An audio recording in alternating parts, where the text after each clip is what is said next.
संभवतः द्रौपदी भारत की वह प्रथम महिला है जिसके 5 पति थे, या वह 5 पुरुषों के साथ रमण करती थी। लेकिन सबसे बड़ा सवाल यह कि क्या आज के लोग यह समझते हैं कि द्रौपदी ने विवाह तो सिर्फ अर्जुन से ही किया था, तो क्या उसका रिश्ता सभी के साथ नहीं था? पांडवों को 12 वर्ष का वनवास और 1 वर्ष का अज्ञातवास मिला था। इस दौरान 5 पांडव एक कुम्हार के घर में रहा करते थे और भिक्षाटन के माध्यम से अपना जीवन यापन करते थे। ऐसे में भिक्षाटन के दौरान उन्हें द्रौपदी के स्वयंवर की सूचना मिली। एक यंत्र में बड़ी सी मछली घूम रही थी। उसकी आंख में तीर मारना था, और वह भी तैलपात्र में उसकी परछाई देखकर। यह भी कि एक नहीं, पूरे 5 तीर मारने थे। अर्जुन ने यह प्रतियोगिता जीत ली। तब जरासंध, शल्य, शिशुपाल तथा दुर्योधन, दुःशासन आदि कौरव भी उपस्थित थे। उस दौरान बहुत विवाद हुआ, क्योंकि 5 पांडव ब्राह्मण वेश धारण कर पहुंचे थे। लेकिन श्री कृष्ण के दखल से आखिर द्रौपदी का विवाह हो गया। 5 पांडवों से उसका विवाह कैसे हुआ, या 5 पांडवों की वह पत्नी कैसे बन गई, यह बहुत लंबा किस्सा है। कहते हैं कि द्रौपदी अपने पिछले जन्म में बहुत सुंदर युवती थी। सर्वगुण संपन्न होने के कारण उसे योग्य वर नहीं मिल रहा था। इसलिए उसने भगवान शंकर की तपस्या की, और तब शंकर जी प्रकट हुए। उस समय द्रौपदी ने हड़बड़ाहट में 5 बार वर मांगे। इसलिए उसे शिवजी के वरदान के कारण इस जन्म में 5 पति प्राप्त हुए।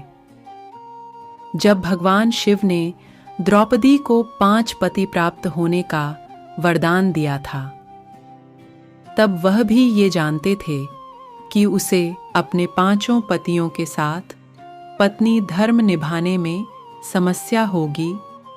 इसीलिए उन्होंने द्रौपदी को ये वरदान भी दिया कि वह प्रतिदिन कन्या भाव यानी कौमार्य को प्राप्त कर लेगी। इसलिए द्रौपदी अपने 5 पतियों को कन्या भाव में ही प्राप्त हुई थी। हालांकि कहा जाता है कि संतान को जन्म देने के लिए भगवान श्री कृष्ण ने उसे ये सुझाव दिया कि हर साल वह पांडवों में से किसी एक के साथ ही समय व्यतीत करे। साथ ही जिस समय वह अपने कक्ष में किसी एक पांडव के साथ हो, तो उनके कक्ष में कोई और पांडव प्रवेश न करें। यदि कोई पांडव ऐसा गलती से भी कर लेता है, तो उसे 1 वर्ष का देश निकाला भुगतना होगा। माना जाता है कि द्रौपदी, जो 5 पांडवों की पत्नी थीं, 1 साल के समय अंतराल के लिए हर पांडव के साथ रहती थी। उस समय किसी दूसरे पांडव को द्रौपदी के आवास में घुसने की अनुमति नहीं थी। इस नियम को तोड़ने वाले को 1 साल तक देश से बाहर रहने का दंड था। एक बार यह दंड अर्जुन को भुगतना भी पड़ा था। अर्जुन और द्रौपदी की 1 वर्ष की अवधि अभी अभी समाप्त हुई थी, और द्रौपदी युधिष्ठिर के साथ का 1 वर्ष का समय शुरू हुआ था। अर्जुन भूलवश द्रौपदी के आवास पर ही अपना तीर धनुष भूल आए, पर किसी दुष्ट से ब्राह्मण के पशुओं की रक्षा के लिए उन्हें उसी समय इसकी जरूरत पड़ी। अतः क्षत्रिय धर्म का पालन करने के लिए तीर धनुष लेने के लिए नियम तोड़ते हुए वह द्रौपदी के निवास में घुस गए। उस दौरान द्रौपदी युधिष्ठिर साथ में थे। बाद में इसके दंड स्वरूप अर्जुन 1 साल के लिए राज्य से बाहर चले गए। इसी 1 साल के वनवास के दौरान अर्जुन की मुलाकात उलूपी से हुई और वह अर्जुन पर मोहित हो गईं। ऐसे में वह उन्हें खींचकर अपने नागलोक में ले गई और उसके अनुरोध करने पर अर्जुन को उससे विवाह करना पड़ा। कहते हैं कि दोनों 1 वर्ष तक साथ रहे। अर्जुन और नागकन्या उलूपी के मिलन से अर्जुन को एक वीरवार पुत्र मिला जिसका नाम इरावान रखा गया। द्रौपदी के 5 पुत्र थे। द्रौपदी ने 1-1 वर्ष के अंतराल से 5 पांडव के 1-1 पुत्र को जन्म दिया था। लेकिन दुर्भाग्य की इन 5 पुत्रों को अश्वत्थामा ने मार दिया था। एक दिन की बात है, पांडव और ब्राह्मण लोग आश्रम में बैठे थे। उसी समय द्रौपदी और सत्यभामा भी आपस में मिलकर एक जगह बैठी थीं। दोनों ही आपस में बातें करने लगीं। सत्यभामा ने द्रौपदी से पूछा, बहन, तुम्हारे पति पांडवजन तुमसे हमेशा प्रसन्न रहते हैं। मैं देखती हूँ कि वे लोग सदा तुम्हारे वश में रहते हैं। तुम मुझे भी ऐसा कुछ बताओ कि मेरे श्याम सुंदर भी मेरे वश में रहें। तब द्रौपदी बोली, सत्यभामा, ये तुम मुझसे कैसी दुराचारिणी स्त्रियों के बारे में पूछ रही हो? जब पति को यह मालूम हो तो वह अपनी पत्नी के वश में नहीं हो सकता।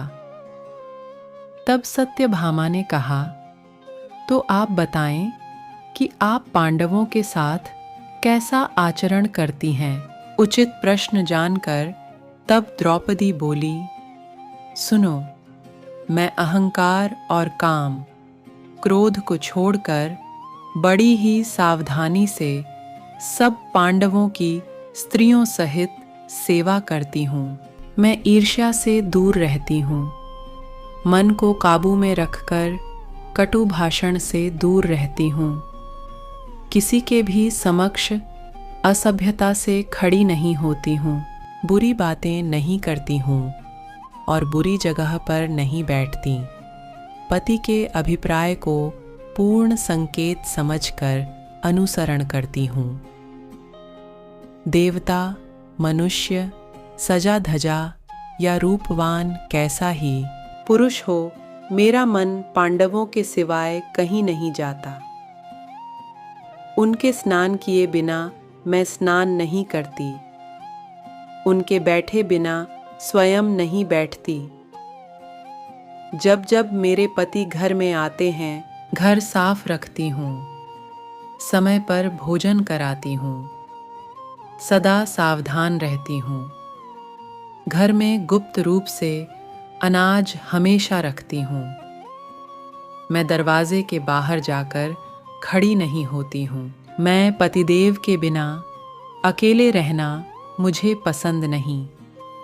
साथ ही सास ने मुझे जो धर्म बताए हैं, मैं सभी का पालन करती हूँ। सदा धर्म की शरण में रहती हूँ।